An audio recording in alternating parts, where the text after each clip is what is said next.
SV6 news కు స్వాగతం. ముందుగా హెడ్లైన్స్. బీజేపీ ప్రభుత్వం మధ్యతరగతి ప్రజలను వెన్నుపోటు పొడిచింది. రాహుల్ గాంధీ ధ్వజం.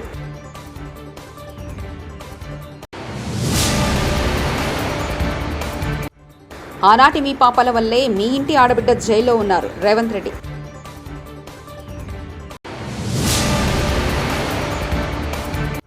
నష్టపోయిన రైతుల నుంచి వివరాలు అడిగి తెలుసుకున్న మంత్రులు.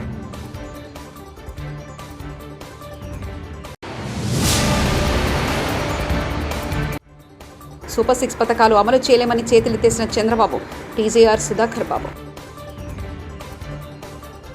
లోక్సభ బడ్జెట్ సమావేశాల సందర్భంగా ప్రధాని మోదీ నేతృత్వంలోని బీజేపీ ప్రభుత్వంపై ప్రతిపక్ష నేత కాంగ్రెస్ ఎంపీ రాహుల్ గాంధీ తారాస్థాయిలో విరుచుకుపడ్డారు. 2024 బడ్జెట్ మధ్య తరగతి ప్రజలను మోసం చేసిందని ఆరోపించారు. బీజేపీ ప్రభుత్వం మధ్యతరగతికి ద్రోహం చేసిందని, ఇండెక్షన్స్ ప్రయోజనాలను తొలగించి మధ్యతరగతి ప్రజలను వెన్నుపోటు పొడిచిందని వ్యాఖ్యానించారు. బీజేపీ ప్రభుత్వం ఆధునిక చక్ర వ్యూహాన్ని నిర్మించిందని, అందులో రైతులు, విద్యార్థులు, మధ్యతరగతి వారు, సమాజంలో ఇతర వర్గాలు చిక్కుకొని ఉన్నారన్నారు. దీర్ఘకాలిక లాభాలపై పన్ను విధించడంతో మధ్యతరగతి ప్రజలు ఇబ్బందులు ఎదుర్కొంటున్నారని ఆయన ఆగ్రహాన్ని వ్యక్తం చేశారు. వైఎస్ రాజశేఖర రెడ్డి హైదరాబాద్లోని ఐటీ కంపెనీలకు, ఫార్మా కంపెనీలకు ఒక్క సెకండ్ కూడా కరెంటు కట్ చేయకుండా సరఫరా చేశారంటూ సీఎం రేవంత్ రెడ్డి వ్యాఖ్యానించారు. పెట్టుబడులు తీసుకురావాలని, ఈ పెట్టుబడుల ద్వారా ఈ ఆనాటి ఉమ్మడి రాష్ట్రానికి ఆదాయం పెరగాలని చంద్రబాబు నాయుడు గారు ముఖ్యమంత్రిగా ఉన్నప్పుడు 24 గంటల విద్యుత్తు ఇవ్వాలి ఈ ప్రాంతంలో అని ఒక నిర్ణయం తీసుకున్నారు. డాక్టర్ వైఎస్ రాజశేఖర రెడ్డి గారు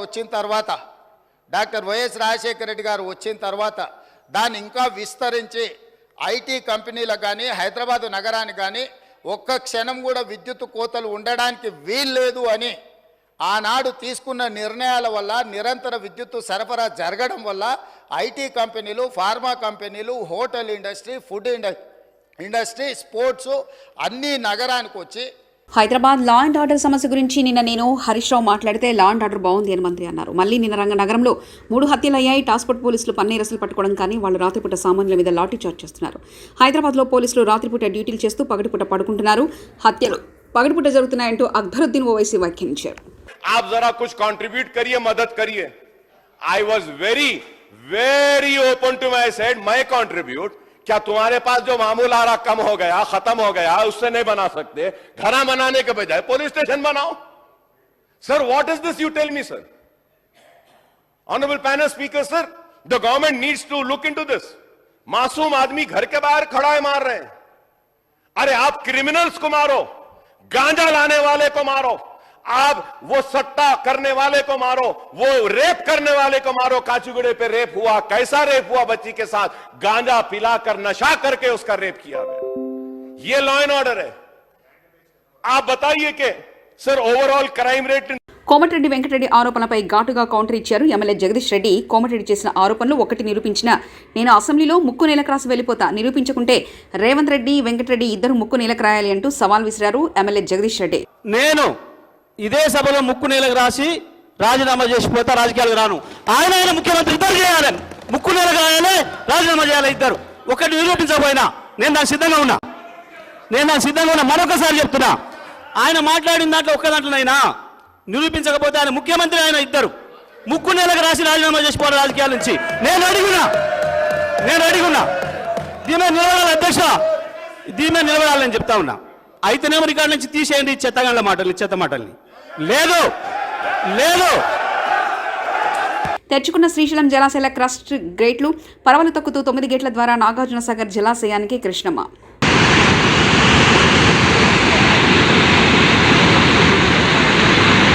ముఖ్యమంత్రి ఆదేశాల ప్రకారం 2 రోజులుగా వరద ప్రభావిత ప్రాంతాలను పరిశీలించారు మంత్రులు. పునరావాస కేంద్రాలకు వెళ్లి బాధితులతో మాట్లాడి ప్రభుత్వ సహాయం అందుతున్న తీరును అడిగి తెలుసుకున్నారు మంత్రులు. నష్టపోయిన రైతుల నుంచి వివరాలు అడిగి తెలుసుకున్న మంత్రులు నిత్యావసర సరుకులతో పాటు తక్షణ సాయంగా కుటుంబానికి 3,000 చొప్పున అందజేశారు. చాలా ప్రాంతాలు ముంపుకు గురయ్యాయి, చాలా గ్రామాలు ముంపుకు గురై ప్రజలు చాలా అవస్థలు పడుతున్నారు. మీరందరూ సజీవ సాక్షులు. గతంలో కూడా మీరు పనిచేశారు. గత 5 సంవత్సరాలు ఎప్పుడైనా ఒక విపత్తు వస్తే, ఎప్పుడైనా వరదలు వస్తే ముఖ్యమంత్రి ఎప్పుడైనా సరే రివ్యూ తీసుకొని అధికార యంత్రాంగానికి అలర్ట్ చేసినటువంటి రోజు ఒక్కటైనా ఉందా? ఆ రోజు 5 సంవత్సరాల్లో ఒక మంత్రి అయినా, ఒక అధికారి అయినా గ్రామాలకు వెళ్ళి పేదవాడికి పలకరించినటువంటి దాఖలాలు ఎక్కడైనా ఉందా? మొన్న ఎప్పుడైతే భారీ వర్షాలు వస్తాయి, గోదావరి నదికి విపరీతంగా వరదొస్తుందని తెలిస్తే మా విపత్తుల శాఖ మంత్రి శ్రీమతి అనిత గారు జూమ్లో కాన్ఫరెన్స్ తీసుకొని కలెక్టర్కి అలర్ట్ చేశారు. ఏవైతే ముంపు ప్రాంతాలున్నాయో, ముంపు మండలాలున్నాయో అధికార యంత్రాంగానికి అప్రమత్తం చేసి ఏ ఒక్క ప్రాణ నష్టం జరగకూడదు, వారందరికీ సురక్షిత ప్రాంతాలకి తరలించడమే కాదు, మీరు చూశారు గతంలో వరదొస్తే తరలించి వారికి బస్తాల్లాగా ఒక స్కూల్లోనో కొట్లోనో పెట్టేయడమే తప్ప ప్రభుత్వాలు చూడక ఆర్తనాదాలు విన్నాం. మాకు భోజనం అందడం లేదు, పిల్లలకు పాలు అందడం లేదు, సకాలంలో నీళ్లు లేవు, టాయిలెట్స్ లేవని. ఈ 5 రోజుల్లో ఎక్కడైనా ఒక వార్త వచ్చిందా? భోజనాలు పెట్టాం, పిల్లలకు పాలు ఇచ్చాం, వాటర్ ఇచ్చాం, వాళ్ళు మళ్ళీ నార్మల్గా వచ్చి ఇంటికి వెళ్ళేసరికి 3,000 రూపాయలు పరిహారం కూడా ఇచ్చి వాళ్ళందరికీ న్యాయం చేశాం. ఈరోజు ఈ 2-3 జిల్లాలు తిరుగుతుంటే గత ప్రభుత్వం పాపాల వల్ల ఏవైతే పురాతనమైనటువంటి కాలువలున్నాయో, గెడ్డలున్నాయో 5 సంవత్సరాలు గాలికి వదిలేశారు. కనీస స్థాయిలో మెయింటెనెన్స్ చేయలేదు. కనీసం ఒక తట్టెడు మట్టి తీసి ఆ కాలువలో ఉన్నటువంటి అడ్డు కూడా తీయకపోవడం వల్ల నిన్న వచ్చినటువంటి వరదలకి ఆ కాలువలు పొంగి వేల ఎకరాలు. సూపర్ 6 పథకాలు అమలు చేయలేమని చేతులెత్తిన చంద్రబాబు, మేము ఎన్నికల ముందే చెప్పాం బాబు ఇచ్చిన హామీలు అమలు సాధ్యం కాదని. ఎన్నికల ముందు ఒక మాట, ఎన్నికలు అయిపోయాక ఒక మాట చెప్పడం బాబుకు ఎలవాటే అంటూ టీజేఆర్ సుధాకర్ బాబు మాజీ ఎమ్మెల్యే వ్యాఖ్యానించారు. అమ్మ బాబోయ్ బాబు గారని, అమ్మ బాబు గారు అని ప్రజలు ముక్కు మీద వేలేసుకుంటున్నారు. వారు ప్రధానంగా 50 రోజులు పరిపాలించిన తదుపరి అసెంబ్లీ సాక్షిగా ఆన్ రికార్డ్ వారిచ్చిన హామీలు చూస్తే ఆయనకు భయం వేస్తున్నట్టుగా ఒక ఎక్స్ప్రెషన్ ఇచ్చారు. ఎన్నికలకు ముందు వారు ఇస్తున్న హామీలు అమలుపరచలేరని, అవి అమలుకు సాధ్యం కావని వైఎస్ఆర్ కాంగ్రెస్ పార్టీ మాలాంటి వాళ్ళందరూ చెప్తున్నప్పుడు మీలాంటి పాత్రికేయ మిత్రులు వారిని అడిగారు, వైఎస్ఆర్ వాళ్ళు అమలుకు సాధ్యం కావంటున్నారండి, మీరు ఎలా దీన్ని అమలుపరచగలుగుతారని నారా చంద్రబాబు నాయుడు గారిని పాత్రికేయ మిత్రులు వైఎస్ఆర్ కాంగ్రెస్ పార్టీ తరఫున అడిగినప్పుడు, నాకు సుదీర్ఘమైన రాజకీయ అనుభవం ఉంది, నేను చేసి చూపిస్తాను, సంపదను ఎలా సృష్టించాలో నాకు అపారమైన అనుభవం ఉంది కాబట్టి నేను ఇచ్చిన హామీలన్నిటినీ అమలు పరుస్తానని అన్నారు. ఆ సందర్భంలోనే మళ్ళీ విలేకరులు ఏమని ప్రశ్నించారంటే, మీరే కదా 1 నెల 2 నెలల క్రితం ఎన్నికల ప్రచారంలో మరో శ్రీలంక కాబోతుంది ఆంధ్రప్రదేశ్, మరో సోమాలియా కాబోతుంది ఆంధ్రప్రదేశ్, ఈయనిచ్చే అనగా జగన్మోహన్ రెడ్డి గారు ఇస్తున్నటువంటి సంక్షేమ పథకాల వల్ల రాష్ట్రం నాశనం అవుతుందని నారా చంద్రబాబు నాయుడు గారే అన్న విషయాన్ని వారు జ్ఞాపకం చేశారు. మీరే అన్నారు కదా సంక్షేమ పథకాలని వృధా అని, సంక్షేమ పథకాలు ఏవి అవసరం లేదని. మళ్ళీ మీరే ఇప్పుడు సూపర్ 6 పేరుతో ఈ పథకాలన్నీ మీరు అనౌన్స్ చేశారు, ఇవి సాధ్యం కావని వైఎస్ఆర్ పార్టీ వాళ్ళు అంటున్నారు. అన్నప్పుడు నేను చేసి చూపిస్తానని ఇన్ని సంవత్సరాల అనుభవం ఉన్న చంద్రబాబు నాయుడు గారు ఈ రాష్ట్రానికి మాటిచ్చారు. నిజంగా మాకు ఆనందం కలిగింది. చంద్రబాబు నాయుడు గారు సూపర్ 6 అంతా అమలు పరిస్తే చూడాలని మేము మనస్ఫూర్తిగా కోరుకున్నాం. 50 రోజుల పాటు ఎదురు చూసాం. ఇప్పటికే ఇసుక పాలసీని ఏ విధంగా కప్పదాటు వ్యవహారంతో చేశారో మనం చూసాం. మద్యం పాలసీని ఏ విధంగా చేస్తున్నారో చూసాం. తల్లికి వందనం దగ్గరికి వచ్చేసరికి ఏ విధంగా మాట్లాడుతున్నాడో చూస్తున్నాం. ఆ రోజు తల్లికి వందనం, అమ్మఒడికి కాపీ రాష్ట్ర ప్రజలకు కాదు దేశ ప్రజలకు అందరికీ తెలిసిన సత్యమే. జగన్మోహన్ రెడ్డి గారు అమ్మఒడి పథకాన్ని ప్రతి అమ్మకు 15,000 రూపాయలు ఇస్తానని హామీ ఇచ్చి అమలు పరిస్తే దానికి బదులుగా పోటీ జగన్ ప్రభుత్వంలో నిర్వీర్యమైపోయిన SC, ST, OBC, minority corporation ప్రారంభించారు. తాళాలు వేసిన ఆఫీసులను వెంటనే తాళాలు తీసి బడ్జెట్లో నిధులు కేటాయించాలి. తమిళనాడు, కర్ణాటక రాష్ట్రంలో అప్లికేషన్లు పెట్టుకున్న ప్రతి నిరుద్యోగ దళిత యువతకు ₹1,00,000 ఉచితంగా ఇస్తున్నారు. ఆంధ్రప్రదేశ్లో కూడా అలాంటి ప్రక్రియ చేపట్టాలి. కేంద్ర మాజీ మంత్రి చింతామోహన్ డిమాండ్. సోమవారం తిరుపతి జిల్లా కలెక్టరేట్ కార్యాలయం ఎదుట కాంగ్రెస్ పార్టీ ఆధ్వర్యంలో భారీ ధర్నా.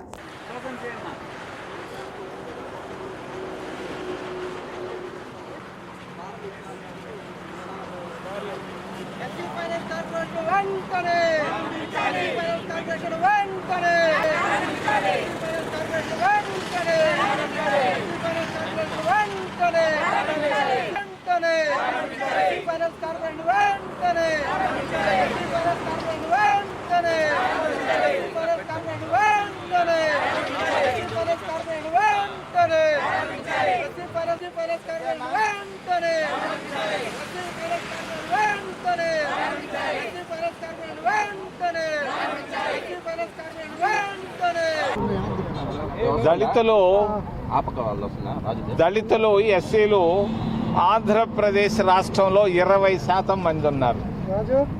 20% మంది దళితులు ఉన్నారు ఆంధ్రప్రదేశ్ రాష్ట్రంలో. ఎస్సీలకు ఎస్సీ ఫైనాన్స్ కార్పొరేషన్ని ఇందిరాగాంధీ కాంగ్రెస్ ప్రభుత్వాలు ప్రారంభించాయి. గత 5 సంవత్సరాలుగా ఎస్సీ ఫైనాన్స్ కార్పొరేషన్ని పూర్తిగా మూతేశారు. ఇది దారుణం, చాలా దుర్మార్గం. ఎస్సీలకు ఇవ్వాల్సినటువంటి రుణాలు ఇవ్వకుండా ఆపడం అనేది దుర్మార్గం. జగన్ ప్రభుత్వం దీన్ని ఆపేయడం జరిగింది. మేము వెంటనే చంద్రబాబు నాయుడిని డిమాండ్ చేస్తున్నాం, రాష్ట్ర ముఖ్యమంత్రి గారిని వెంటనే ఎస్సీ ఫైనాన్స్ కార్పొరేషన్లను పులులు వద్దు, స్థలాలు కావాలని డిమాండ్ చేస్తూ తిరుపతిలో టీడీటీ పరిపాలన భవన్ వద్ద సోమవారం ఉదయం ధర్నా చేస్తున్న కేంద్ర మాజీ మంత్రి చింతామోహన్. టీడీటీ ఉద్యోగులు, ప్రభుత్వ ఉద్యోగులు, వర్కింగ్ జర్నలిస్టులు, పోలీసులు, నిరుపేద మహిళలకు అలిపిరి సమీపంలో జూ పార్క్ వద్ద ఇళ్ల స్థలాలు కేటాయించాలి. వీఐపీ బ్రేక్ దర్శనాలకు రోజువారీగా పబ్లిక్ డొమైన్స్ పెట్టాలని డిమాండ్ చేశారు.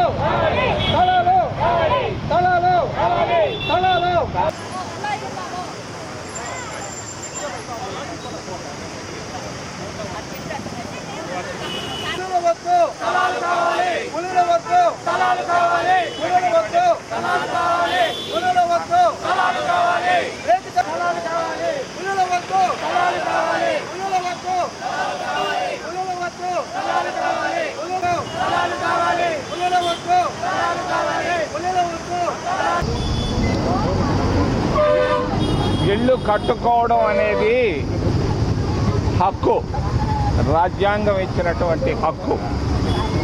తిరుపతిలో దాదాపుగా 75% మంది ఇళ్ళు లేకుండా వాడుగిళ్లలో ఉంటూ ఇబ్బందులు పడుతున్నారు. ముఖ్యంగా జర్నలిస్టులు, నిరుపేద మహిళలు, టీటీడీ ఉద్యోగస్తులు, యూనివర్సిటీల్లో పనిచేస్తున్నటువంటి ఉద్యోగస్తులు, పోలీసులు అందరికీ ఈరోజు ఇళ్ళు కావాలి. ఇళ్ళు కట్టుకునేదానికి స్థలం కావాలి. తిరుపతిలో స్థలాలు లేవు. ఒకప్పుడు 50,000 ఉన్నటువంటి జనాభా ఈరోజు 5 లక్షలకు పెరిగిపోయింది. మరి స్థలాలు కావాలంటే ఏం చేయాలి? ఒకటే ఒక మార్గం, ఆ జూ పార్కును తీసేయాలి. దైవలోక్ అని ఒక ఆయనకి 150 ఎకరాలు ఇచ్చాడు ఎవడో మహానుభావుడు ముఖ్యమంత్రి. అవన్నిటిని క్యాన్సిల్ చేసి వెంటనే ప్రతి నిరుపేద మహిళకు ఒక్కొక్కరికి 2 సెంట్లు కానీ 3 సెంట్లు, లేకపోతే జర్నలిస్టులకు కూడా 5 సెంట్లు, ప్రతి ఒక్కరికి దాదాపు 200-300 మంది జర్నలిస్టులు స్థలాలు లేకుండా ఇబ్బందులు పడుతున్నారు. ఈ పరిస్థితుల్లో మేము డిమాండ్ చేస్తున్నాం చంద్రబాబు నాయుడు గారు ఈ ప్రాంతంలో పుట్టారు. ఈ ప్రాంతం బీజేపీ ప్రభుత్వం మధ్యతరగతి ప్రజలను వెన్నుపోటు పొడిచింది. రాహుల్ గాంధీ ధ్వజం.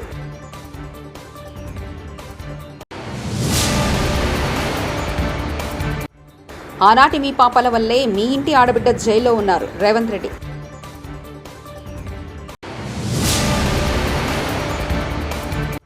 నష్టపోయిన రైతుల నుంచి వివరాలు అడిగి తెలుసుకున్న మంత్రులు.